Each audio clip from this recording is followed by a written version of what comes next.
is going on? It's sunny out today. It's not storming. We had rain yesterday. It's not storming today. Come on, let's bring this to life a little bit, you guys. This is a celebration premiere about Elizabeth's 101-year-old RedEyes 66-1 and Laurie's 107-year-old singer RedEyes 66-1. We got to change this right now, guys. This is not right. This is not right. All right, the clouds are lifting. Let's get some music going to bring the sunshine back, y'all. Come on.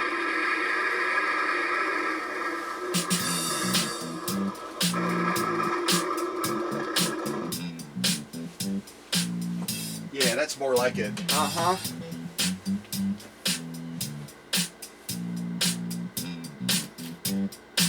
Come on, Mr. Bean. Let's see what you got. Let's see what you got.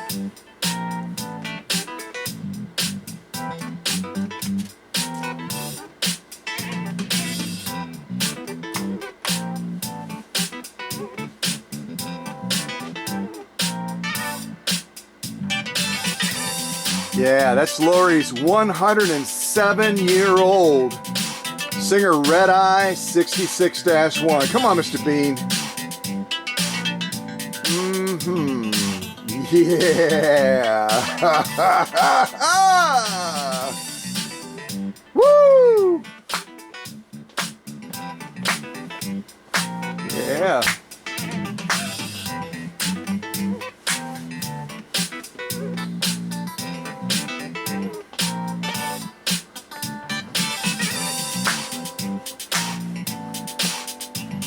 All right, let's come out on this shot. Let's take a look at these machines before we launch into some sew-offs.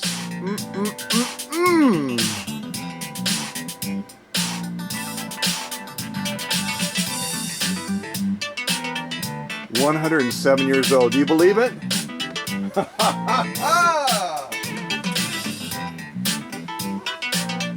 All right, let's see what a 101-year-old looks like. The baby. And this is Elizabeth's right here.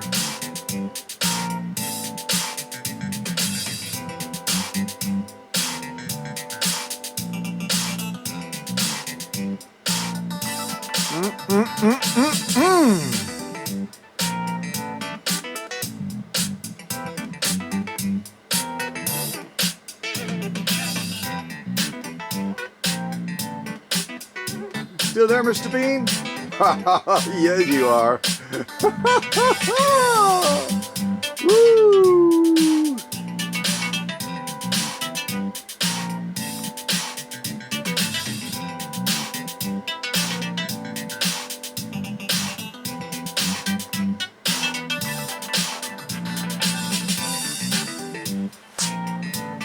Come on, y'all, clap with me. It's a celebration.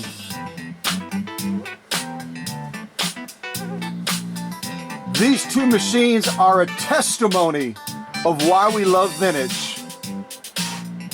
Not only can they sew, but they are just an heirloom piece. They're just something to look at. You can just sit there and look at them, and it's like, wow. You know, it's the same thing with Mr. Bean's dancing. You know, it is. It is. All right. Well, all kidding set aside and the cool music set aside, this beautiful machine you can see right here, and Mr. Bean, I'm going to move you to the side because your dancing is fabulous, but this premiere is about Laurie's 107-year-old singer RedEyes 66-1 and about Elizabeth's 101-year-old singer 66-1. Both of them RedEyes, obviously, the decal pattern. And if you don't remember from the impromptu contest that I did, the machine you're looking at right now was born on December 10th, 1913. And there were only 25,000 made in that production class, in that overall production size. So that's a fairly small production size for especially a Class 66 machine. So that raises the value of this machine substantially. As soon as you get below the 50,000 mark, 50,000 as far as the production size, that price starts going up on the value of that machine. And then we also decided to put that hand crank on it so that Laurie's able to go off the grid if she wants. She can use it in her home. She can use it anywhere she wants to use it. She can go to the local mall once all the malls are open again and set up on a table there and have people gathered around her drooling all over the table saying, "Oh my goodness gravy, what is that thing?" And she can smile and say, "It's mine. Back off. Back off." I don't think Laurie would do that. She's a Mississippi girl. So you know what? Mississippi girls, don't mess with them. And don't get too close to their stuff because they're very protective of it. But she could answer the question and just say, "You know what? This is my 107-year-old Singer 66-1 RedEye that was prepared up in that Yankee state of Wisconsin." I don't know if Wisconsin is a Yankee state or not. I was talking just the other day with a gal out in New Hampshire. Her name is Carol. And she was saying, yeah, we're Yankees up this way. So I said, "Well, what about Wisconsin people?" She said, "No, they're just nice." So I guess maybe I'm not a Yankee. Maybe I am. I don't know. I'd have to ask the good folks in the South and see where that demarcation line is drawn as you move north and what's Yankee and what's not. But all that, all that thrown to the side, it was a lot of fun to get Laurie's machine to where it's at now. And as you might remember, and if you kind of rewind to that impromptu premiere where I had the 3 RedEyes lined up in the back, and I gave away that really cool So Handy electric, the 50D, and it went out to the great state of Virginia to my friend Veronica. Those 3 machines did not look like the machines you're going to see today, and they're exactly the same machines, at least 2 of them. The other one is sitting in the wings right now and may very likely be heading to Canada, which is odd because that's where I got the machine that's sitting in front of you right now is from Canada. So weird how the circle of life. I'm going to break into a Lion King song any second now. The circle of life, it's just amazing sometimes the way the good Lord makes things work out, isn't it? I think it is. So if you want to just practice so you're even more confident the next time a contest comes up, so when you go to ISMAX or wherever you look up Singer serial numbers, you can look up this machine again if you'd like, and just for practice. This isn't for a contest. The serial number on Laurie's machine is G as in George 3357668. And I've already told you the birth date. I've told you how many were made. I've told you how old the machine is. But it may just be good practice because I know even as we did that impromptu contest with those 3 RedEyes in the back, our ultimate winner even struggled just a little bit and initially posted information that wasn't correct. So all of us could use more practice, right? We all can use more practice. So if you want to look it up, you can do that. And Laurie has already told me via text that she's already named this beauty. And this beauty has been named Lady Rose. Lady Rose. And if Laurie's able to attend this premiere, she can explain how she came up with that name, or she could always post it afterwards on Facebook and let you all know what is the significance of the name Lady Rose. Okay? And then as we bounce back over to the other workbench, over to this incredibly beautiful 101-year-old Singer 66-1 RedEye that is soon to be picked up at the workshop by Elizabeth and her daughter. They're going to drive up from south of here. I don't know how far it is, maybe about 2 hours, I think, somewhere in that realm. and they're going to actually come up and pick up this beauty. And this is going to go into a treadle table. I've shared that on Facebook, but those of you that are on YouTube and don't do Facebook, that's what Elizabeth's plan is with it. And I don't know if she has a name for this machine or if she's a machine namer or not. But it's certainly, I think any machine like Laurie's or like Elizabeth's or like any of the machines for that matter that come and leave this workshop, I think they're all worthy of receiving a name. Name is such a significant thing. It really is, for people and for everything else that lives and breathes. But this machine was a lot of fun to prepare as well. And I know when I chatted with Elizabeth, she was like, how in heaven's name can that machine survive a century and look as absolute drop dead gorgeous as it does? Well, again, if you go back to that impromptu premiere where I was preparing to give away that So Handy electric, this machine did not look like it does now. I wish I had kind of a before and after shot right next to it so you could look at it right now, but you can do that. You can rewind to that other premiere where that So Handy electric was given away, that impromptu contest, and look at Laurie's. Laurie's would have been the one in the middle, machine number 2. And same thing with Laurie. Did I just say Laurie's? I apologize. Elizabeth's machine would have been machine number 2. If I just misspoke, I apologize. I'm getting kind of excited. It's so neat to be at this point in the process. So if you want to rewind to that impromptu contest where the So Handy electric was given away and Veronica won it, Elizabeth's 66-1 was the one right in the middle. Laurie's was the one on the far right. So Elizabeth's would have been machine number 2. Laurie's would have been machine number 3. And again, just for practice, if you want to look up Elizabeth's 66-1, the serial number is G as in George 7507348. And that would tell you that this machine was born on October 29th, 1919. And 40,000 were made. And again, as soon as you get below that benchmark of 50,000, the intrinsic and the actual value of that machine goes up dramatically. So like Laurie's, Elizabeth's is also in that sweet spot where only 40,000 were made in that production cycle. So this is not only looks like a treasure, but it really is a treasure. And you're probably saying by now, Scott, we love hearing your voice, and we know you love hearing your voice as well.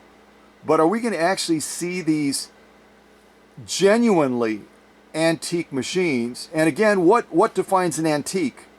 It has to be at least 100 years old or older. I hate it when I see people advertising machines and they describe them as antiques, and oh my gosh, they're from the 1970s or even the 1960s.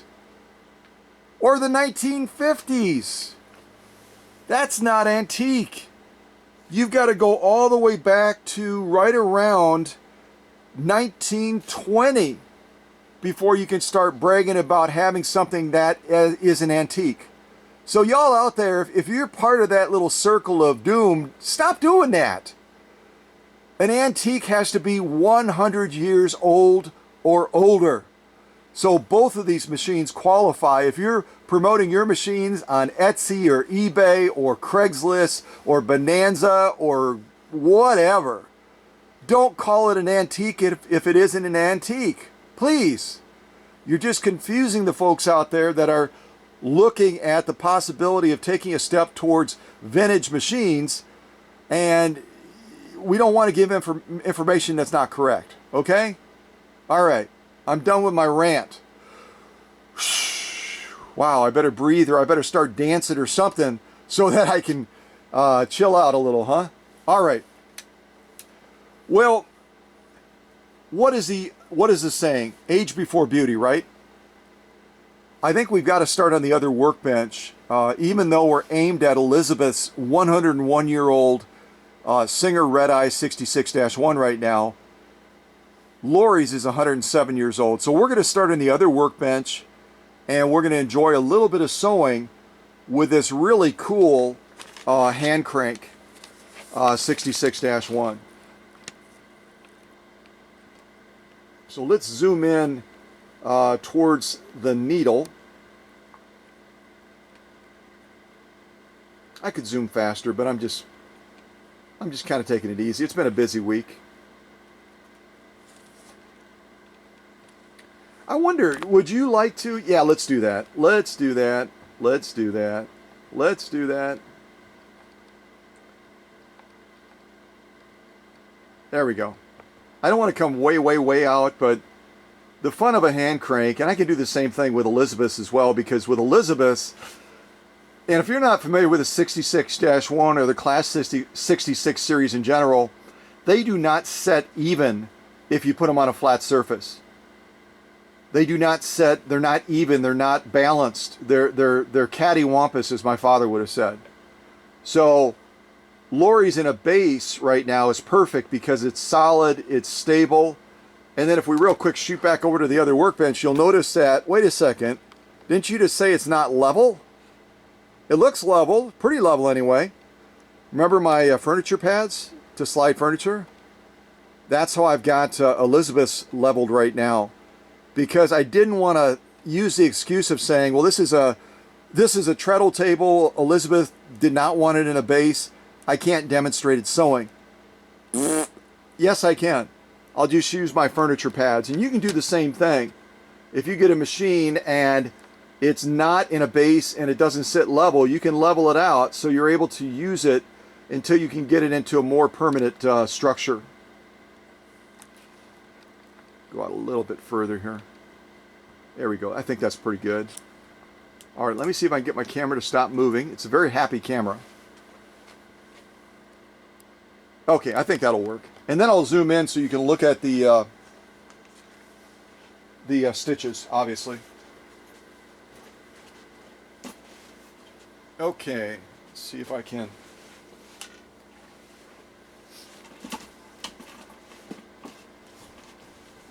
And I've got a variety of different sew-offs we're going to do on these 66-1s. And if I forget, type it in the chat. I want to just show you two different bobbins that will work in these machines, just so that if you get one or the other, you're not concerned about whether that's going to be a suitable bobbin or not. Okay? And let's see. I'll turn the music way down. But we'll see if we can put on just a little bit of music in the background, just to irritate my non-music people. And all of this is going to be kind of upbeat because, again, this is a celebration with these two incredible, and I'm not talking about the designation, but I'm talking about the vintage aspect. Both of these Centennial Plus machines. All right, just a little bit of soft music in the background. And I've got my screen angled so I can actually see what you guys are seeing.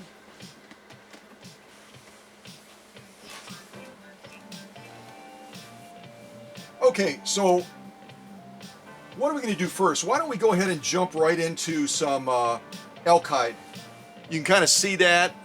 You've seen this before on the channel as well if you're not brand spanking new to the channel. Elk hide is chemically processed. Very difficult to get through even before it's processed, but once it's chemically processed, the piercing threshold goes up dramatically. So we're going to go through a single layer, which is no simple task. If we were zoomed in right now, you'd see that this is super thick stuff. It almost looks like a belt, and it's about 4 ounces of genuine elk hide. So let's go ahead and buzz down with Laurie's 107-year-old Singer 66-1. And this is funny, I'm so much in the habit of looking down at the ground to get my foot situated on the foot pedal. I started to do that. There's no foot pedal! Batteries not included. You don't need them. All right. So let's see how Laurie's machine does with this genuine Alkyd. I'm going to go ahead and give it a crank, okay? And hopefully I crank it the right direction.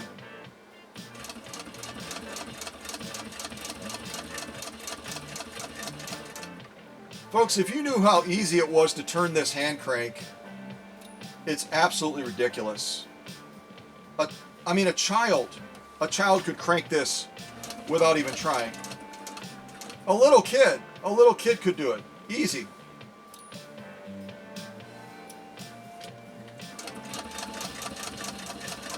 I know, speed up, Scott, speed up. Plus I'm having to watch Mr. Bean dance off to the left here at the same time, which is just a tiny little bit distracting. And for you box closers, I'm going to go ahead and close the box just to be nice. All right? Don't have to. I'm going to do it for you. I actually went a little bit past the box. I was that excited to do it for you, so. All right, let's see how Laurie's machine did it with this task. Blah, blah, blah.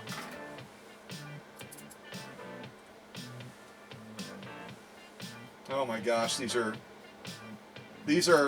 let's all hate Laurie because her machine sews up a storm. Oh my gosh, these are beautiful. Where's my garbage can?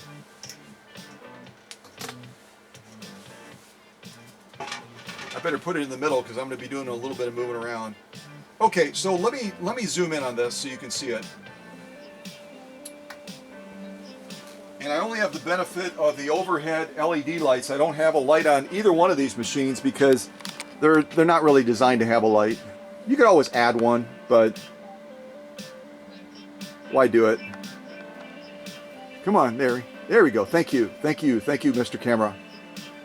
Okay, so this is what we just sewed. Can we all say it at the same time? We hate you, Laurie. Your machine sews a perfect stitch. Ah! Absolutely gorgeous stitching all the way around. Look at that. I don't even have to dwell on this. Drop dead gorgeous.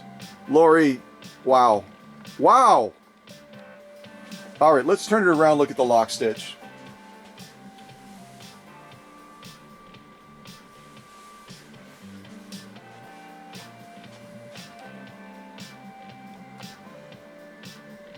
And I could go over there and try to pull this back, but you're going to be able to readily see that the lock stitch is just as absolutely perfect as that top stitch. And the box is closed. Does it get any better than that? I mean, other than maybe like a brief Skittle break or something like that? Anyone else out there think that Skittles is like one of the perfect candies that a candy manufacturer ever made, ever? I do. There you can kind of see it. If you're new to this channel, I'm going to stop jiggling the camera. Look at the top of that Alkyd. It literally is like a belt. I'm going to lock this in place and just kind of bend it to the side a little bit so if you're new to this channel, you can see it even easier. Look at that. And I'm not kidding. I mean, you could see I was turning that hand crank with no effort at all, and it just buzzed through this stuff. Like, what's the big deal, man? What's the big deal?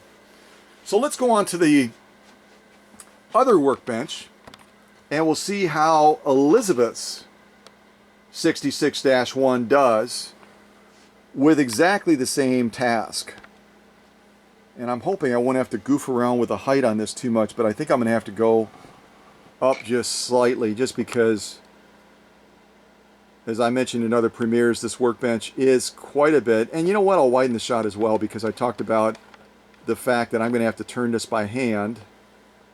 So you can watch and laugh at me as I do that. Okay, so let me do that. I'll pop on a little bit other music. And we'll keep marching forward, right? Well, let's see, what do we got? I have no idea the last one I played, so I'm just going to throw on another one. Hopefully it's not the same one. Is that the same song? I think they all sound the same. So, yeah, I don't think it's the same song. I don't think so.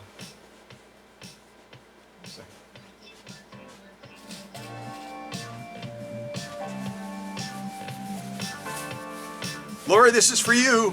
Laurie said that every time I dance, she dances too down in Mississippi, so.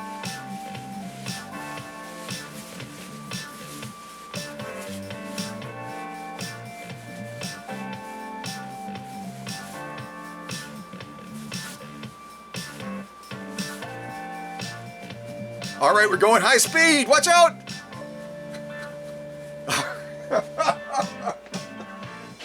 All right, I'll turn it down a little bit.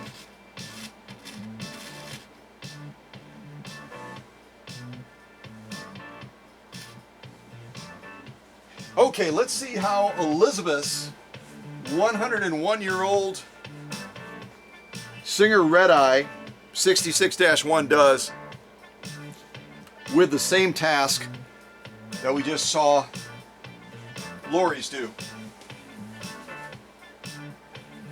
Where did my towel go? I had a towel over here so I could wipe this off.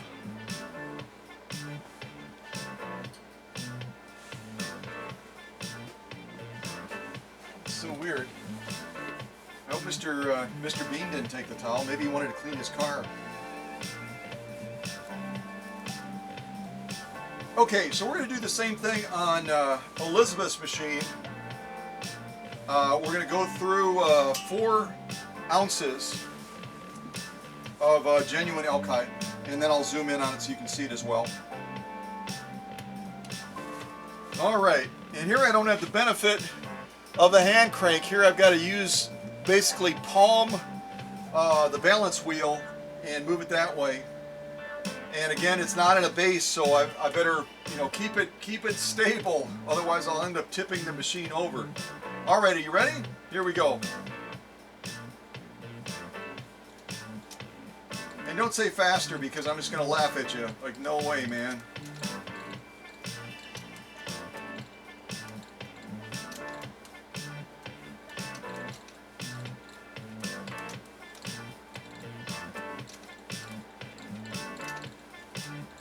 See how much work this is, you probably would understand why some folks would just say, I can't demonstrate that machine, but you know what? This is the equivalent of almost a workout, and it kind of sounds like we have workout music on, doesn't it? All right, here's our turn. We actually made it all the way down.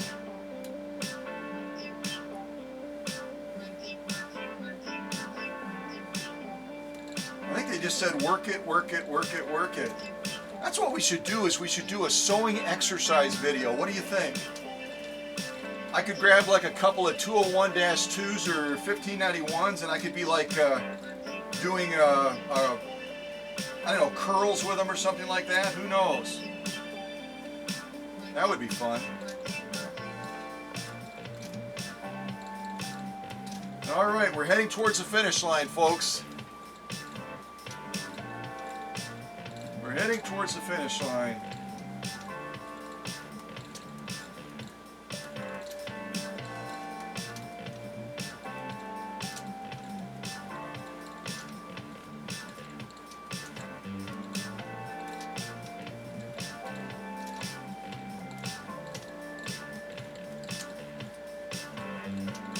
All right, I think that's far enough.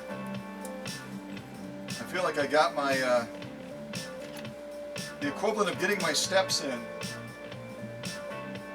Isn't that what they say when when you're exercising, you get a certain number of steps in?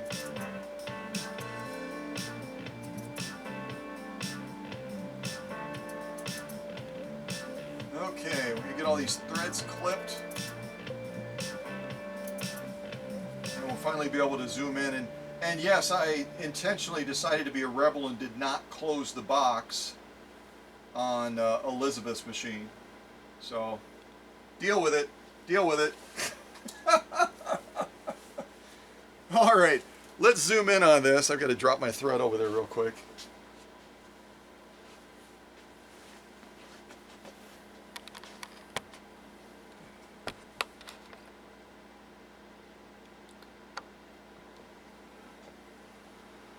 Well, kind of like I said with Laurie's machine, can we all say it at the same time? We hate you, Elizabeth, because your 66-1, that's 101 years old, lays down an absolutely drop-dead gorgeous stitch. I mean, that is absolutely spot on in every respect. Let's go ahead and zoom out a little bit, and I'll flip this around and you can look at the lock stitch as well.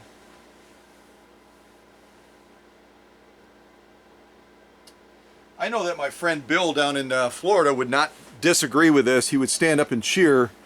I just think the 66-1, well, really the 66 in general, but the 66-1 lays down a stitch that is just really hard to beat. And that's our lock stitch. Just as spectacular as the top stitch. And I don't know if it's a matter of how it sewed it or just the difference in nap, but you can actually see these stitches pop through even more clearly than you could on Laurie's. And you can't probably, yeah, you can't see it from this angle. I've already shown you the thickness of this stuff. It's just absolutely insane. So that's a definite pass on Elizabeth's 101-year-old 66-1. Let me throw this to the back. And we're going to bounce over to the other workbench and move on to our next sew-off. And it'll almost be like a break because I have the benefit of that hand crank. I don't have to palm the balance wheel, which is, that's a little bit of a workout. That's a little bit of a workout, if you know what I'm saying. All right, let me throw a little bit of other music on. I hope I do not pick the same song again. Start driving you folks nuts. I'm going to go all the way to the bottom. That way I know it's a different song. All right, this is called Nothing on Me. Nothing on Me, and it's labeled pop, funky. It almost sounds like somebody that's being pulled over by the police and say, "You got nothing on me, copper." All right. All right. Here we go. Ooh, that's a little fun. That's a little fun. I'm liking this a lot. Okay, what are we going to do next? We're going to do something that you haven't seen on this channel in a really long time.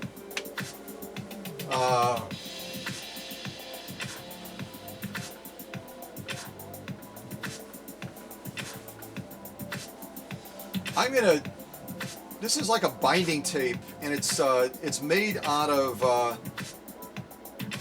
oh gosh, I'm trying to remember exactly what the composition of it is. It's basically like an upholstery type material, but it's just a nightmare to sew. I think it's like it's similar to a canvas binding tape, but it's not. And you're not going to be able to see it from there. I've got 3 layers of this stuff.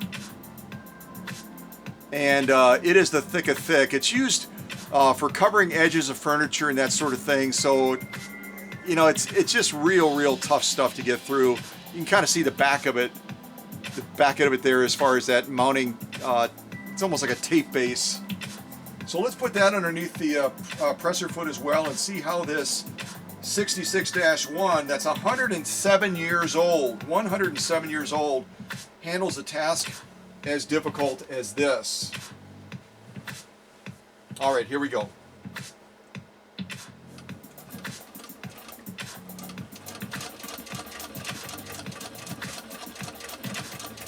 See how much easier that is than on Elizabeth's? Oh, jeez. Done! Yay, I'm done. Hey!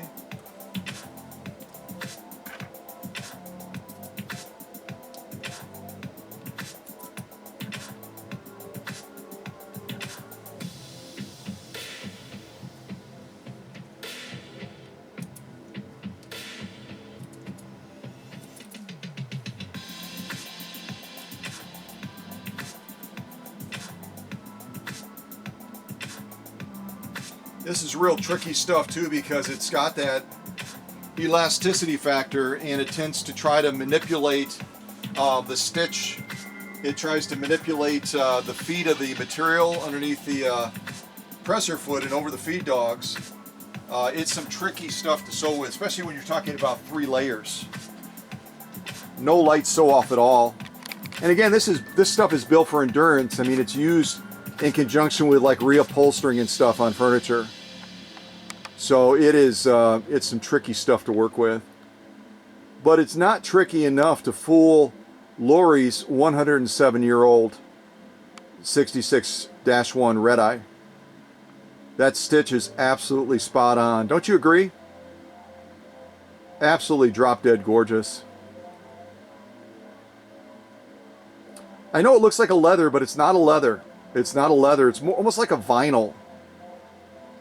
And I don't even remember where I got this. I got a big roll of it, and I used to use it when I was doing premieres years ago, and I really haven't used it much anymore. I should use it because it really does put that machine to the test in a major way.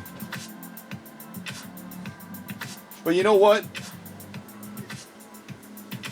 My machines are very smart students, and you can try to trick them, but you're not going to have any success. You're not going to have any success because they do their homework, and we prepare them for success, don't we? That's a little bit bad of an angle. It's kind of leaning back. Let me straighten it up a little bit. There we go. I think that's a little bit better.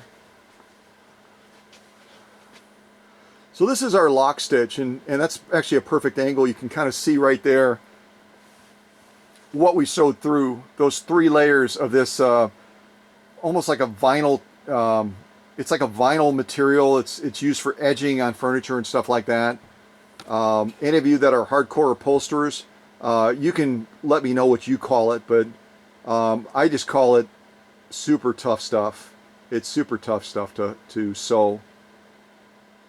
I would say it's worse than U.S. Army grade canvas because it has that elasticity factor.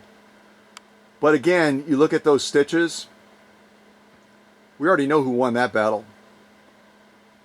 We already know that Lady Rose said, yeah, it's a challenge.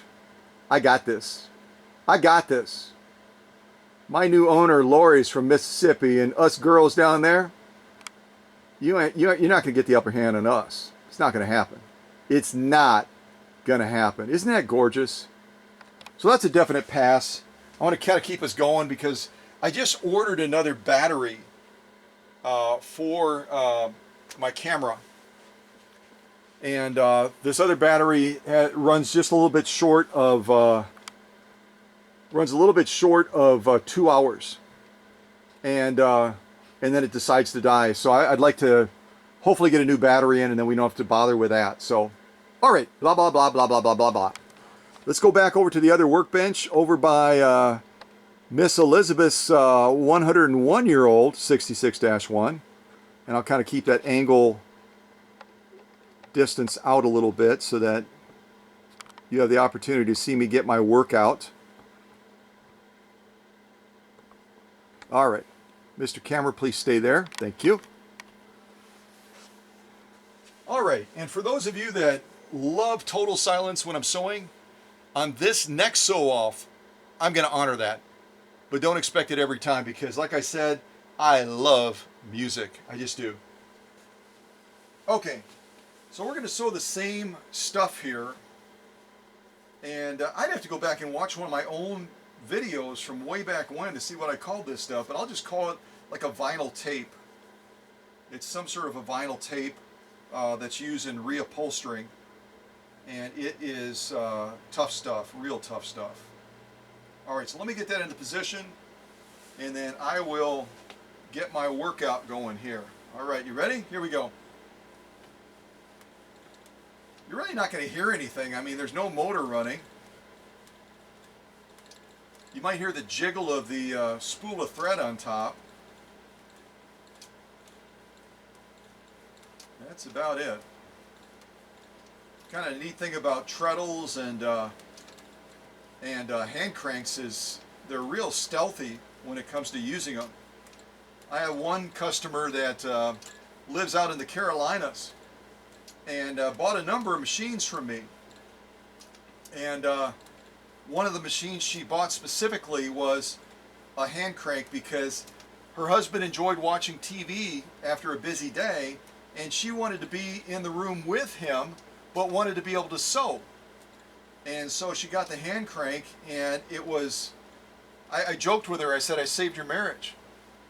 It was just like a perfect solution to her being able to do what she enjoyed doing, and for him to be able to do what he enjoyed doing, but not get into conflict with each other in a limited space. So,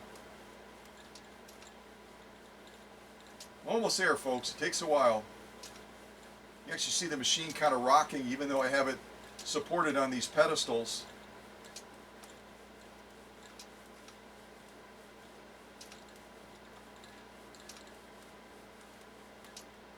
All right, there we go. We made it to the finish. Yay.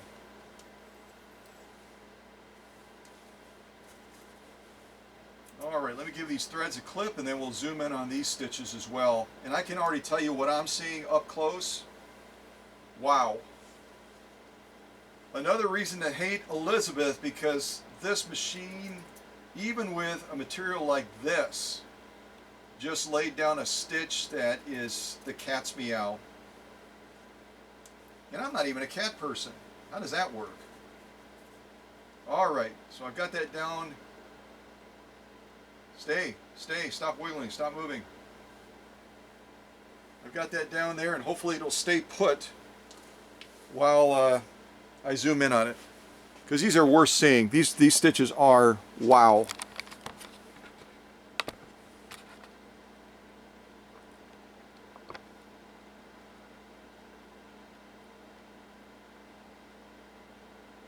That is a perfect stitch all the way across. Again, through 3 layers of this vinyl tape stuff. Just absolutely breathtaking. Absolutely breathtaking. Just like Laurie's stitches, they're just like, wow, what? What? So let's spin it around and look at that lock stitch. Are we going to see anything dramatically different? No. Nope. Nope. It's just going to be a wow stitch, that's all.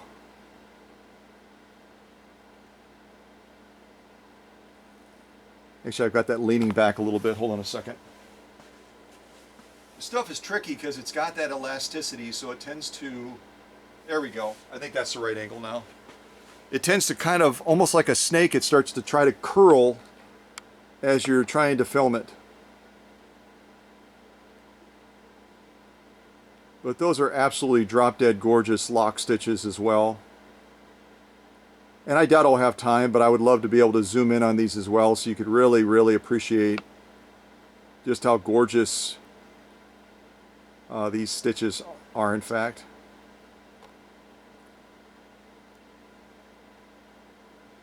May actually have to go up on that angle a little bit more. Yeah, I was a little bit low. That helps too. So that's a definite pass with these 3 layers of this vinyl tape stuff that's used in upholstery work. So I'm going to throw this to the back as well, and we're going to jump back to the other workbench. And now we're going to be doing some of that compressed felt. The compressed felt that on that one premiere actually snapped a needle. So once again, we're not talking about an easy peasy sew off. We're talking about, what am I doing? You guys want to see me crank this off, right? Actually, you've seen me do it a couple of times. Let's go in by the needle and you can watch the stitches actually delivered as we do it. I think that would be a good transition to do. All right. So let me spin around the screen and we'll do some of this compressed felt. I hope I don't run out of time or space because I've got all these sew-offs here for a reason. I want to do them. So, and we're not going to do a single layer of this compressed felt either. This stuff right here, we're going to do 3 layers of it. So I'm going to go ahead and the only way I can really fold it realistically, let me see, yeah, I could get it like that. I doubt my origami skills, I just do. So you can see from the edge what 3 layers of compressed felt looks like. I'm going to get that underneath the presser foot, and we'll see how Laurie's 107-year-old RedEye 66-1 does with a task as difficult as this. All right, are you ready? And here we go.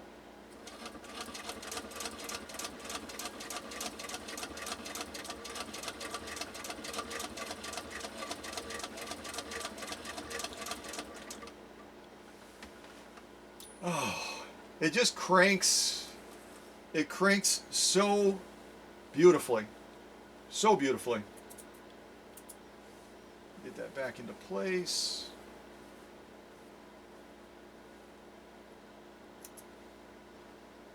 Well, I hope you folks are doing well still as far as this corona craze. We've actually made some progress in Wisconsin. You may have heard about it in the news. Our governor had decided to try to extend the mandatory stay-at-home and keeping businesses closed. And I can tell you from firsthand knowledge, even in our small little town, I know a number of businesses have gone out of business in these 2 months or so where they weren't able to operate. Even a good friend of mine that runs an automotive place real close to the workshop.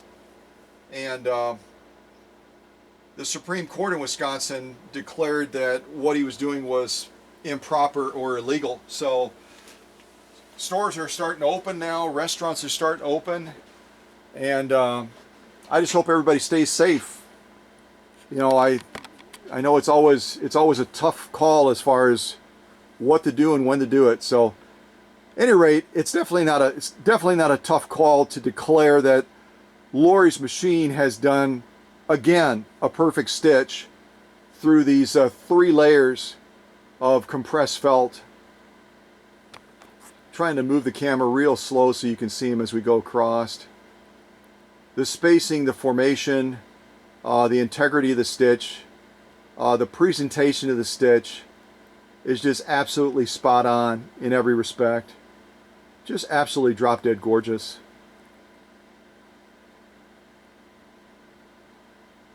And as I turn it over, let's see how that lock stitch looks.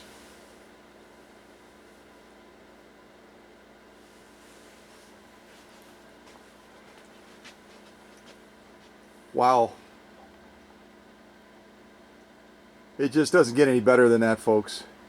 That's our lock stitch right there through 3 layers of compressed felt. Again, the same compressed felt that snapped a needle in that one premiere. But Lady Rose,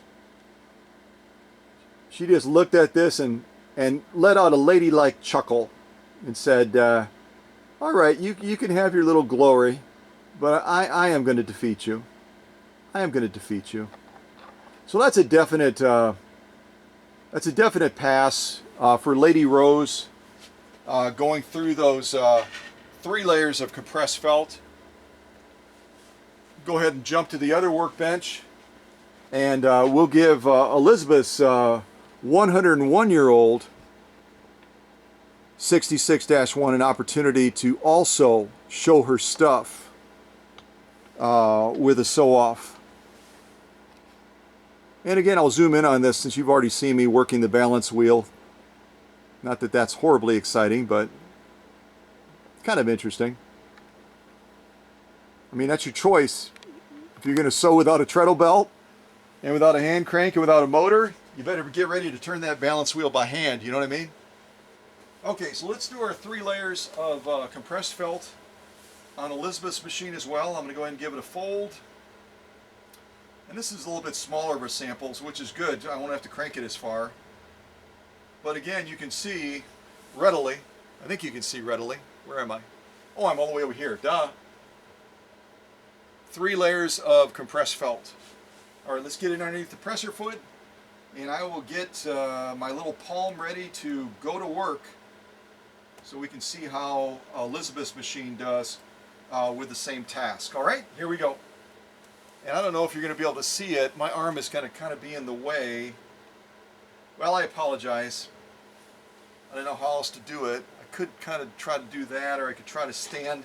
Let me try to stand up and do this. This is going to be a little bit awkward, but I'll try to stand off to the side and crank it this way. All right? Get my thread. All right, here we go.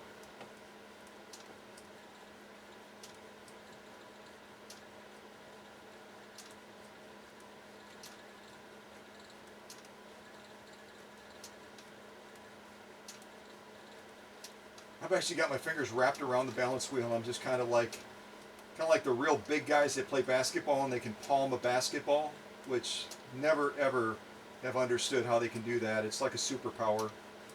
But yeah, I can already tell Elizabeth's machine is going to definitely have the victory on this. Go ahead and pull this out. We'll get our thread back, and then I'll get this set up so you can look at these stitches as well.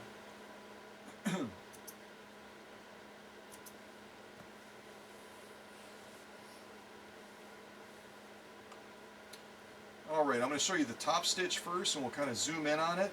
I got to kind of pull these back because this felt just really tends to conceal those stitches, or try to. All right, so let's take a look at this.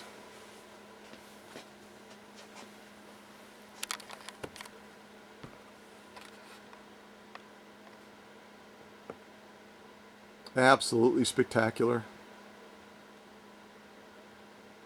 The spacing, the formation is just absolutely spot on all the way across. This 101-year-old RedEye just did not miss a beat. Did not miss a beat. Let's turn it over and look at the lock stitch. I've got the screen turned the wrong way. I can't see if you're able to see that when I bend that back, but I'll try to get that into position and then give you a chance to see these as well. Hoping I have the right angle on that. Yeah, I sort of do. So again, this is our lock stitch through 3 layers of compressed felt. No difference. Just absolutely spot on all the way across. The spacing, the formation, the integrity of the stitch, the presentation of the stitch, the glory of the stitch is just right as it should be. Just as it should be. Isn't that gorgeous? These 66-1s that are genuinely antiques. I'll tell you one thing, they get the job done. I'm going to throw this to the back as a definite success, as a pass. And let's head over to the other workbench now.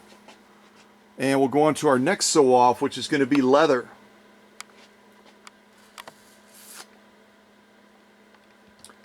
And here I am going to come out on the shot again because I want you to see, even sewing multiple layers of leather, how easy Laurie's machine turns over. It's just so, it's ridiculous. It's just ridiculous. All right, let me get a drink of water real quick. And I'll toss a little bit more music on. And we will keep on going. Keep on going. Just trying to check my battery real quick here. Yep, we're doing okay. Thank goodness. Yeah, I was fearful that the battery was going to be real super expensive, but I got a deal on it. And it's an OEM battery for this particular camera. And it only cost me like less than 10 bucks. So that's cool. All right, so a little bit more music in the background because I miss it. And the next sew-off we're going to do is leather. It's going to be protected full grain leather. And I believe we're going to go ahead and go through 2 layers of it. Ooh, yeah. All right, I got to do it.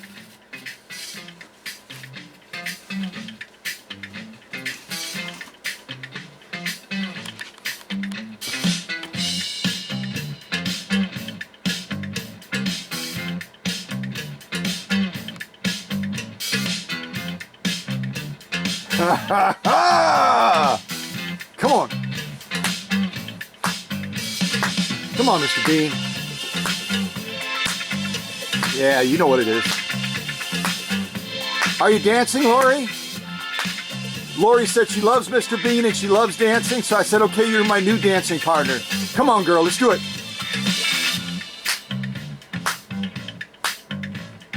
Yeah. You can't see it, but that's Scott's workshop right there behind Mr. Bean. Oh, you ought to see him. He is cutting the rug over there.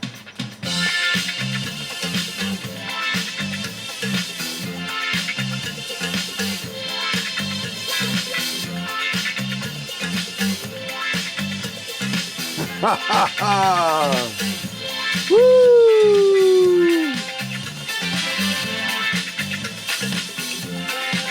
All right, let's do another sew-off.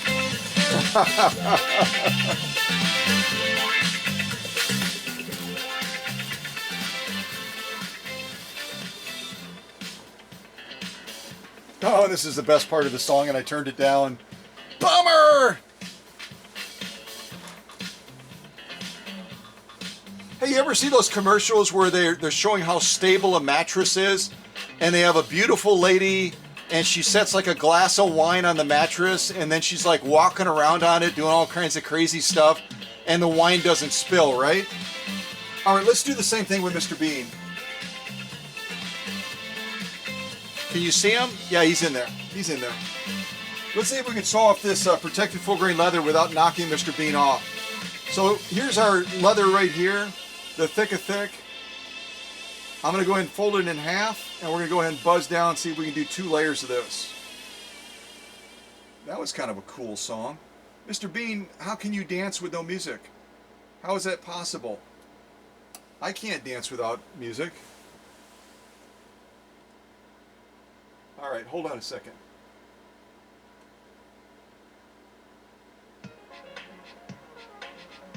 There we go. Okay, Mr. Bean. Let's see if we can keep you from falling off like the glass of wine on the mattress. Here we go. I wonder if I should sew down and around. Let me do that. Let's do that. So much leather, and I hate to waste it. All right, here we go.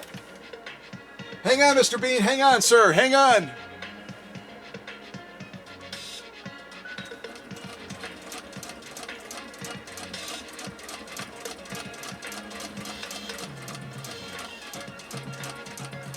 Oh man, I just let that stuff shift so far.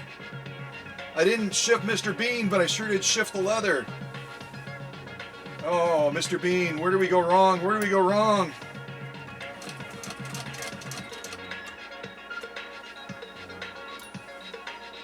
All right, Mr. Bean, you're still on there. And I will get back on course. I really will. Maybe. I hope.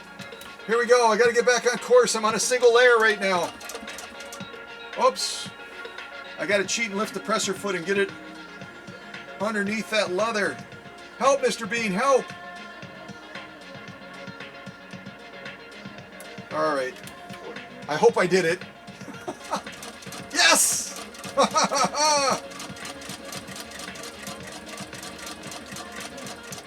I'm not going to close the box.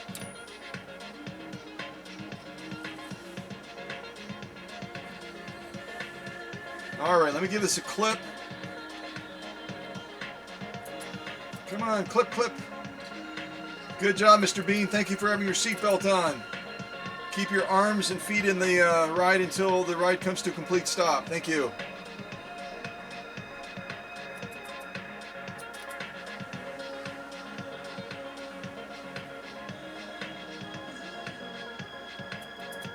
Oh, I can see where I shifted from a single layer. I lifted the presser foot and stuff. Yeah, I got like a little thread hiccup there. Oh, the heck with it. I'll just leave it. I'll kind of clip off the top of it. So that's what you're going to see. Yeah. Well, I should have just left it alone. I made it worse. Oh well. All right, let me set this up and we'll zoom in on it. Good dancing, Mr. Bean. Good dancing, sir. Very nicely done.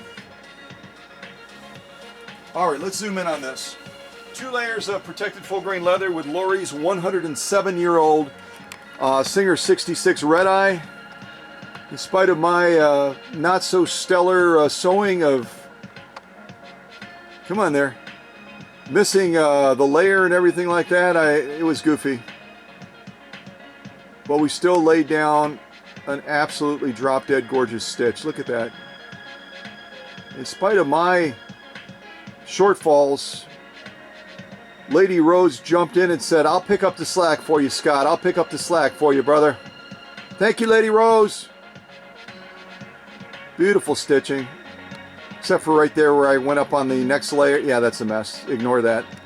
All right. But everything else looks spectacular. All right, let me turn it around. You can look at that lock stitch.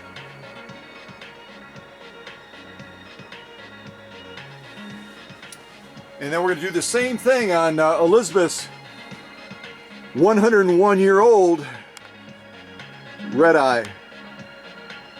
Look at that lock stitch. It just doesn't get any better than that, folks. We'll just ignore when ignore that little spot right there where I went up to that next level. Blah.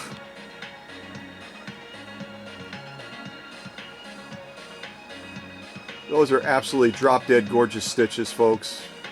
Absolutely drop-dead gorgeous. So that's a definite pass on Laurie's 107-year-old Singer 66-1 red-eye hand crank. I'm going to throw that to the back, and we're going to jump over to the other workbench and do the same thing on Elizabeth's machine as well. And I may grab another quick little drink of water.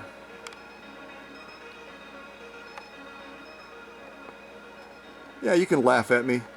I'll start out like this. You can watch me crank it by hand, and then I'll zoom in on the stitches.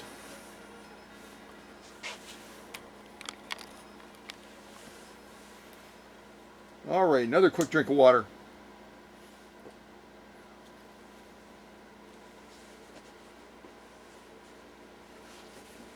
All right, and I will go without music on this one.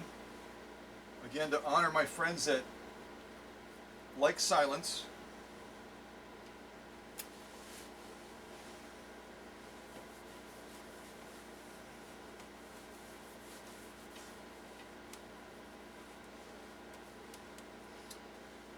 Okay, so I've got my protected full grain leather here. I'm going to go ahead and fold it in half, and I'll get that underneath the presser foot, and then I will stand up so that you can see this go through. I'm trying to remember on that other one, did I just go straight? Hang on one second, sorry. Okay, I did. I went down and around, so I've got to adjust that a little bit on the presser foot then. Down and around. We'll do the same thing here, even though it's a lot more difficult without the benefit of a hand crank. Okay, so here again we have Elizabeth's 101-year-old Singer 66-1, and we're going to be doing 2 layers of protected full grain leather. I am going to have to kind of lean across because this stuff tends to pucker, and just make sure that it reasonably stays straight while I'm turning the balance wheel by hand. So I'm going to kind of reach across. Does that block you if I do that? Can't see. No, I think you can still see. I got to do it anyway, folks. I'm sorry. Okay, so here we go.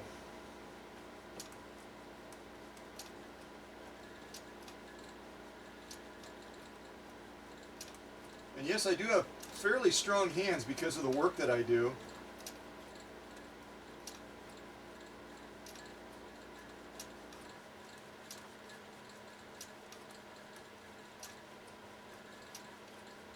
Like I said, all you can hear is a little bit of a jiggle of the spool on top. That's about it. Otherwise, it's very stealthy, even though it's not, you know, it's not mounted permanently in a table or anything like that. So.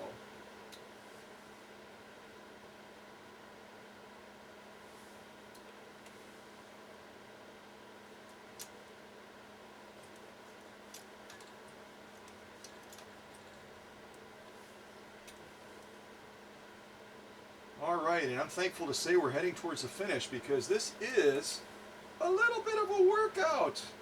All right, here we go.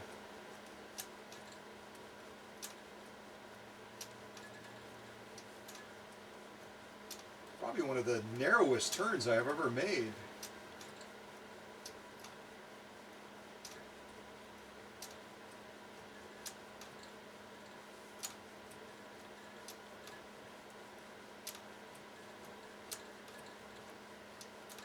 I can do it, I can do it.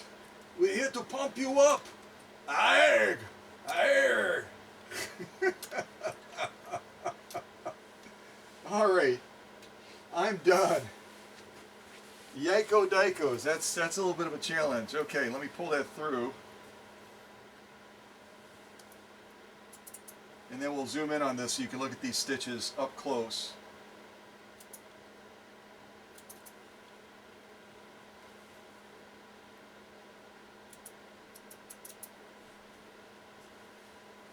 Okay, and I'll put out the top stitch first, so you can see that.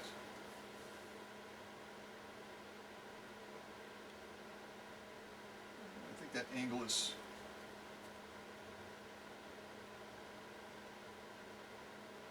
That thing just does not want to stand up. There we go, I think that's pretty good. I better stop while I'm ahead.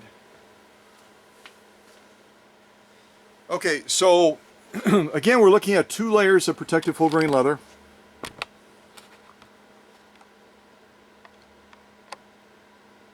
This again is Elizabeth's machine.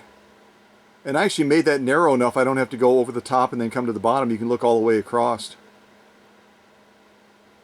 Absolutely perfect stitching.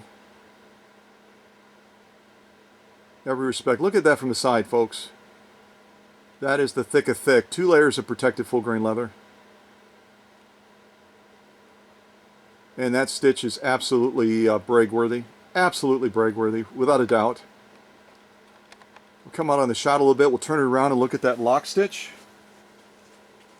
Again, if you're new to this channel, if you can deliver an outstanding lock stitch through material like this, especially when I'm turning the balance wheel but with the palm of my hand, and you know, it's not the ideal situation. We're not set up in a treadle where we have a little bit more of an even flow, and we're still getting results like this. That is absolutely significant, and that just tells you how high this machine is operating at the top of its game.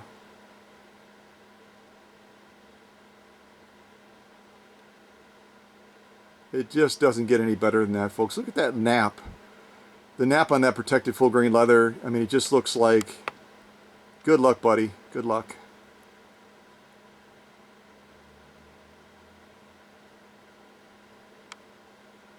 So that's a definite pass. I think you would agree. Elizabeth's 101-year-old Singer 66-1 RedEye laid down just absolutely perfect stitching, like Laurie's as well. Through these 2 layers of protected full grain leather. So I'm going to throw that to the back as a definite pass, as a success. And we're going to move towards the other workbench to what is our final sew-off, which you know me pretty well by now. Just happens to be U.S. Army grade canvas. And we're going to be aiming towards 8 layers for both of these machines.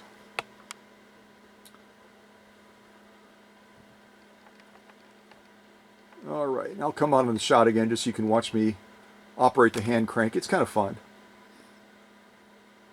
A lot more fun than having to palm the balance wheel, that's for sure. Oh, jeez.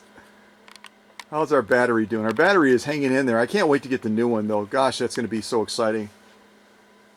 Yes, people get excited over batteries, too. I know kids do on Christmas morning. And they get really disappointed if it says batteries required and they don't have them. And usually the dads get blamed, don't they? I think so. I think they get blamed. All right, we'll put on a little bit of music to listen to as we crank off this final sew-off, which is going to be 8 layers of U.S. Army grade canvas. Turn the volume way down. All right, here we go.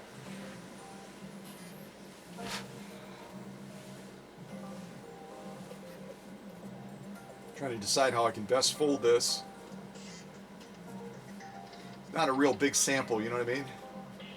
There's 2 layers, there's 4 layers. Can I do it one more time and actually sew it? What do you think, folks?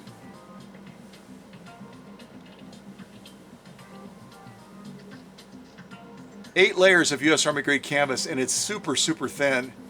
I'm going to do my best. Or I should say that Lady Rose is going to do her best. All right, let's give it a go. No fear, right? No fear. All right, 8 layers of U.S. Army grade canvas with this 107-year-old Singer 66-1 RedEye. All right, let's get it done. Let's get it done. Quick stretching, quick stretch, quick stretching.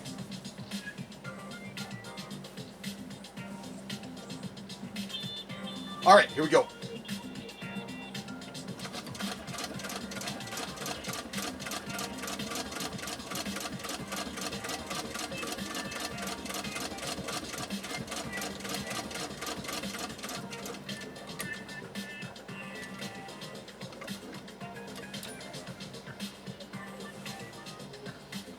All right, let's see if we had success.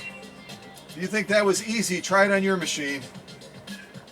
When you get that tight and that narrow and you're dealing with basically almost like tubing, and you have all that reverse spring trying to press against and pull it apart as you're trying to put it together, yeah, you got the picture. But you know what? We're dealing with a Mississippi girl by the name of Lady Rose. Yeah, you already know. You already know what's up. You already know what's up. All right, let's zoom in on these. I gotta turn this up. This is kind of interesting.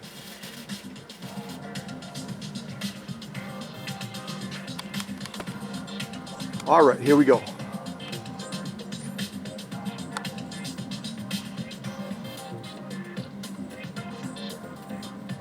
Absolutely perfect stitching.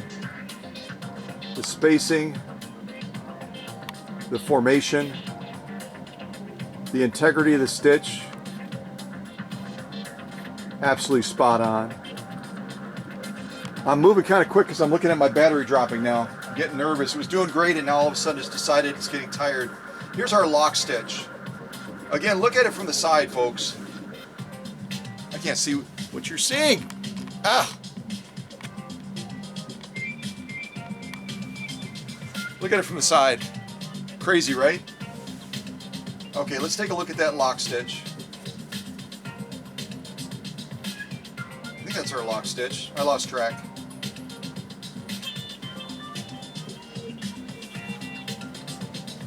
I'll turn it around again. We'll look at both sides. Yeah, that's the other side. That's our lock stitch we're looking at. Absolutely perfect.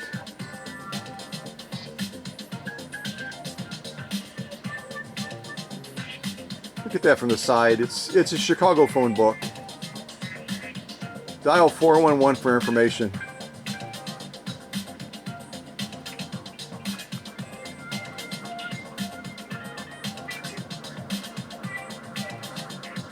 Absolutely spectacular. That's a definite pass. Both the lock stitch and the top stitch. Spot on. I'm going to throw that to the back, and again, look at the thickness of that. Absolutely insane. All right, let's get to the other workbench before the camera dies. I've had that happen recently on a premiere already, and it's very, very frustrating, I'm sure, for everyone involved. Where am I? Good gravy. I got scared, Elizabeth. I thought somebody walked off with your machine while we were turned around. What's going on here? All right, and I will mix it up and keep it real here. You don't need to see me turning the balance wheel. I'll just zoom in on the presser foot and you can watch these stitches go down with 8 layers of U.S. Army grade canvas. All right, turn the screen around and we'll grab a real quick drink of water. I'll turn the music down a little bit. Are we still there? I'm trying to see. Yeah.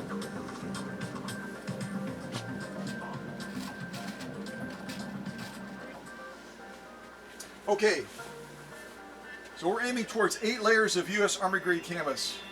I'm going to go ahead and fold it in half. This is a much bigger piece. This is a lot easier. We've got 2 layers. We've got 4 layers. And finally we have 8 layers of U.S. Army grade canvas. You see that? I'm going to get that underneath the presser foot. And then I will see if I can move to the side a little bit. Assuming this sews straight. Actually, I never sew straight, so why start now? And we'll see if we can get through these 8 layers with as much success as that 107-year-old machine that belongs to Laurie from the great state of Mississippi. All right, here we go.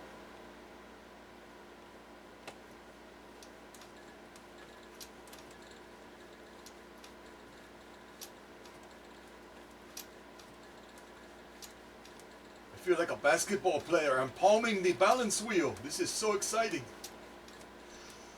Oh, wait, remember to breathe. Remember to breathe. This is an endurance test. This is an endurance test. We have to make it to the finish line. We have to finish the race. Finish the race, Scott. Finish the race. Come on, people. Cheer for me. Cheer for me. Help me to succeed. Help me to succeed with Elizabeth's 101-year-old RedEyes 66-1. Here we go. Almost there. Almost there. Almost there. So close, but so far. Hey, all right.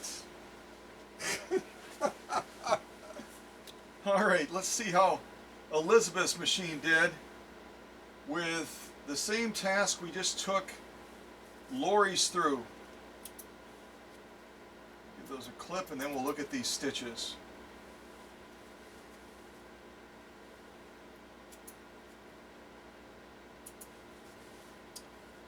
Okay, we'll take a look at the top stitch first. Decide which way to angle it. I think that's probably the best angle.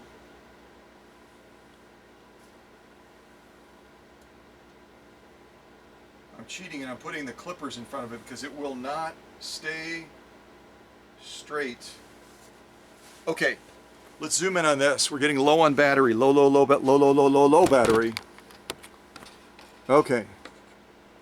And I'll pick those clippers up very carefully so I don't scratch the bed. So there's our top stitch. Absolutely spot on. Spectacular. The spacing, the formation, the presentation of the stitch is exactly as it should be. Beautiful stitching. Well done. Come out on the shot just a little bit. Stay right there. Okay. And I'm going to give this a turn around and we'll look at this lock stitch next.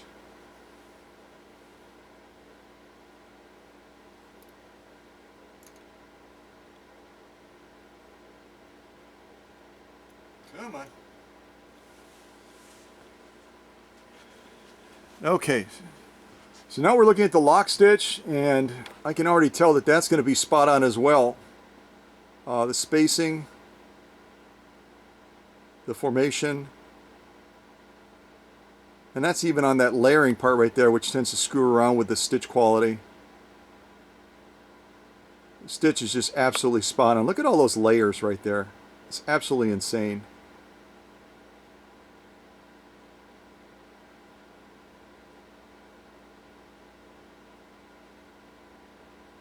Absolutely perfect stitching. So that's a definite pass as well. I'll come out on the shot so Elizabeth can see me carefully lift up those clippers. All right. Phew. I'm going to throw that to the back as a success as well. And you know what I could do? Yeah, actually, I'll throw it to the back. I don't know. I'm debating if I want to get close to the machines or show the stitching or both. Maybe I can do both. Let's just be optimistic that I can do both. I'm going to lay them out like this, like that, and we'll hope that the camera does not die. Oh, I almost forgot the bobbin. I got to cover the bobbin thing too.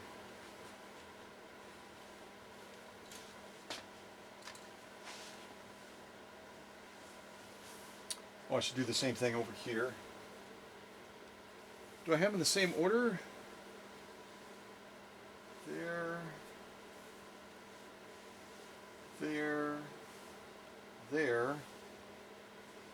Felt and then protected full grain leather.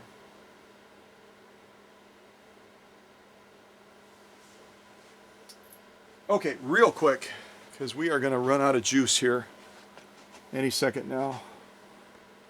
So let's go over here and come in. Boom. All right. At least the screen isn't flashing yet. That's usually the equivalent of getting a blue screen on a computer. Okay, so let's look at the stitching first, which that's my priority right now. So you can really see them up close and personal. So here's our U.S. Army grade canvas.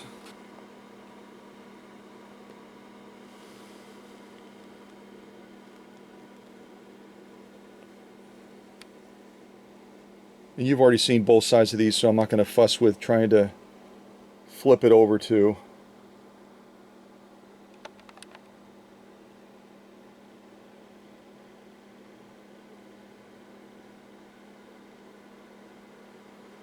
And again, this is Laurie's 107-year-old machine that did this sewing. We're going to jump over to the elk hide.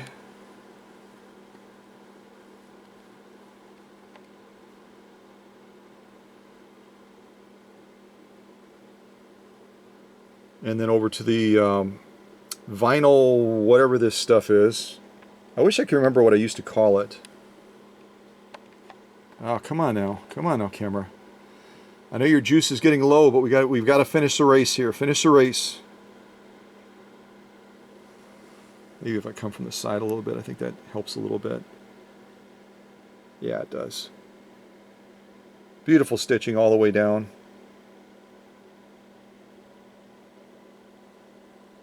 And now our compressed felt.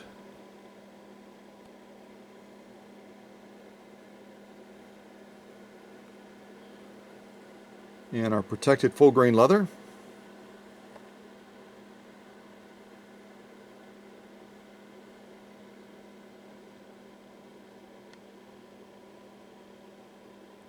Absolutely spot on.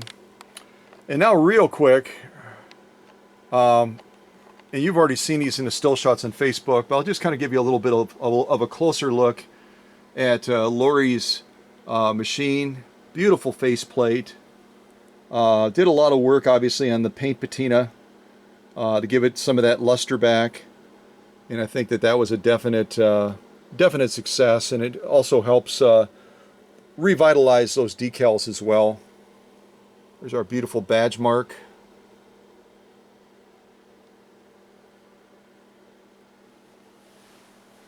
And you can just look at the back of the machine as well. I showed some of this on Facebook, but those of you that aren't Facebookers.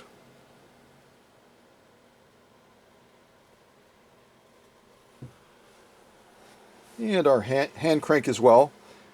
And if you happen to have a 66 RedEye, or really any of the 66s, you should be able to mount a hand crank like this on the machine.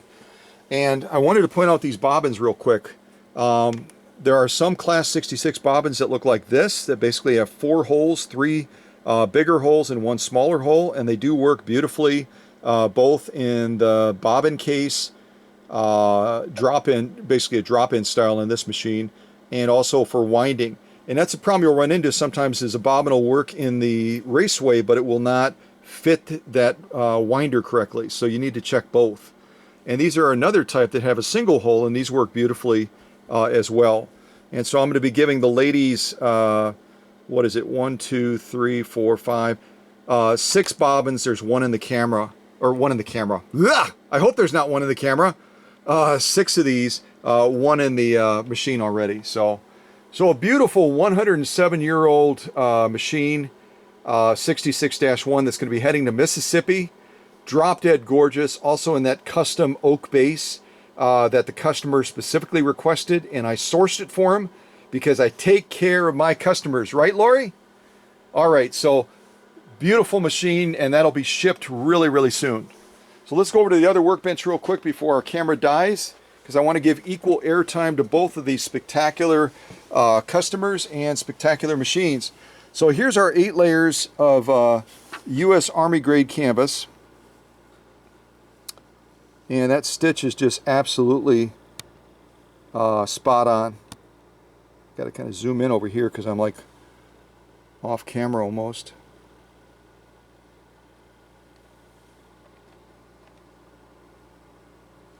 And now we're moving over to the elk hide.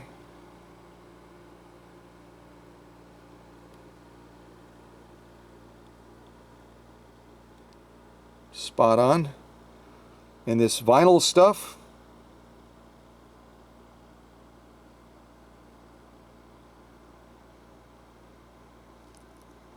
Beautiful stitching. Beautiful stitching.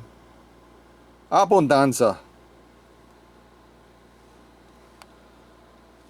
And now the compressed felt. Absolutely spot on. Spot on. And our protected full grain leather. Oh, it looks like I'd already sewn on that with another sew off. Or there's an extra hole or something. And those stitches, they just don't get any better than that. You've already seen the other side, so I'm not going to waste your time doing it. Same thing here. This bobbin will work on the 66, both for sewing with the machine and also winding the bobbin. And then I've got these extra bobbins for Elizabeth when she and her daughter come to pick it up at the workshop. I've got one in the machine plus these other 5, which should be more than ample. And I will not give her my furniture pads because I need to keep those for other machines that I need to do sew-offs with that do not have the benefit of that. And then I'm also including a treadle belt with this as well for Elizabeth, so that she's all set. She basically can just take it home, get it set up in that table, and begin enjoying the machine. So let's take a little bit of a closer look at this. Just like Laurie's, an absolutely drop-dead gorgeous faceplate, just absolutely breathtaking. As is the paint patina. My lighting's a little bit different over here because I have the benefit of these extra lights in addition to the overhead lights. So if I had those extra lights over by Laurie's, it would even be glossier looking and pop even more, but you can definitely see it over on this workbench with Elizabeth's machine. And Elizabeth, I'll say on the record again, those are the original decals. That is the original paint with a little bit of Scott magic.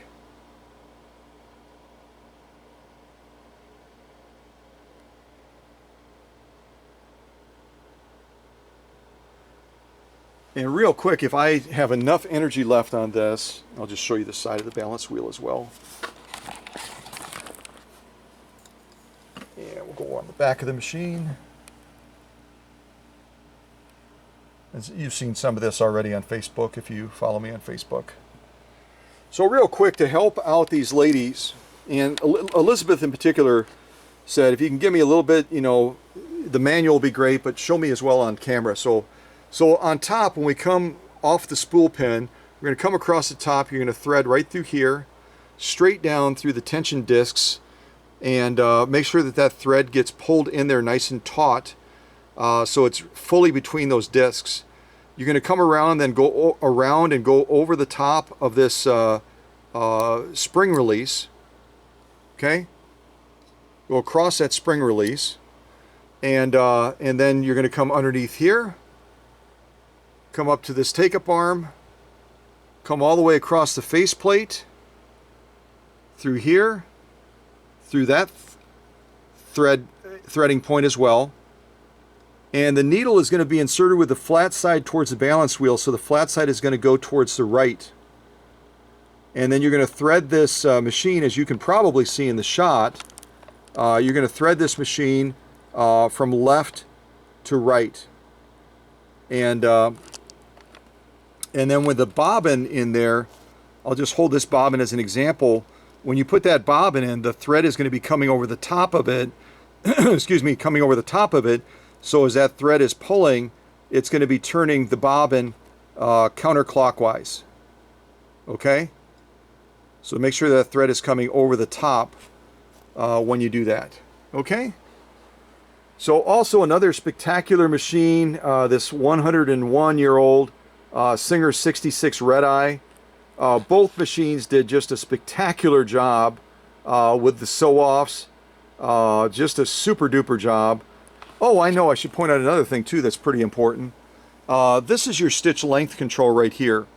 And when you have it turned all the way in other words, when you turn it as far as you can clockwise, you're going to get the longest stitch possible, which is going to be right around 6 stitches per inch. When you turn it counterclockwise, you're going to reduce the stitch size to a point where you can get real close to 30 stitches per inch. So large stitch clockwise, shorter stitch or smaller stitch counterclockwise, turn it, okay? And when it comes to winding a bobbin, you'll come right off the top. I'm trying to cover all this real quick. You come right off the top, you go through this thread guide, you'll go across the front of the machine, you come right through this little notch right here. Let me see if I can zoom in on it. Come right through this little notch right here. Then the thread goes up across here, right between the goalposts, in that little fork, around the bobbin, and then this goes like a pendulum back and forth to distribute that thread evenly on the bobbin as you're winding it. Does that make sense? So real super easy to manage. So at any rate, this is just probably one of my favorite machines. The Class 66 really is a workhorse. And when you get into the different decal sets, you just have a work of art. I think the RedEye is probably one of the prettiest decal sets that Singer came up with. Next to that, I would say, is probably the gingerbread decal set, which is also really a striking decal set as well. So Elizabeth, I appreciate the trust, faith, and confidence in being able to prepare this machine for you and get it ready to go into that fabulous treadle table that used to be a Montgomery Ward treadle table. You kind of shared it with us on Facebook, and that you'll just really you'll be able to begin to enjoy learning sewing. And if you run into any major obstacles, I know a wonderful man that's extremely kind, extremely helpful, from Kissimmee, Florida, that has exactly the same setup as you will and exactly the same machine. So you can reach out to Bill and say, Bill, I'm working with a 66-1 and a treadle, and you'll be speaking his language, because that's the love of his life, his 66-1 and a treadle. So use him as a resource, Elizabeth. Same thing for you, Laurie. Use him as a resource. He knows that machine inside out and upside down. So fabulous 101-year-old Singer 66 RedEye. Fabulous 107-year-old Singer 66-1 RedEye. And it's been a pleasure, Laurie, to prepare this for you as well. I know that Lady Rose will be excited to meet you down in the great state of Mississippi, and that you'll have an absolute blast with using this hand crank. And it's so easy to use. That's probably the neatest thing, is it's so daggone easy to use. All right. Well, God bless. And hopefully all of you that wanted to get entered into that mega giveaway for the Singer Centennial 201-2 got entered in time. Again, that contest ended April 15th, which was Friday at midnight. And Bill and Hans and I remember the time difference between the U.S. and Norway is about 7 hours, I think. So we're going to take a couple days at least into next week. Probably by Wednesday, I'm guessing that Bill and Hans and I will have a winner chosen. But we do ask for your patience if something gets in the way of that and it goes a little bit later into the week. Just be patient. Know that we're working on it and know that we're going to get you some answers as far as who won that amazing Centennial Singer 201-2. All right, take care. Stay tuned for more great videos like this. God bless, and keep on sewing.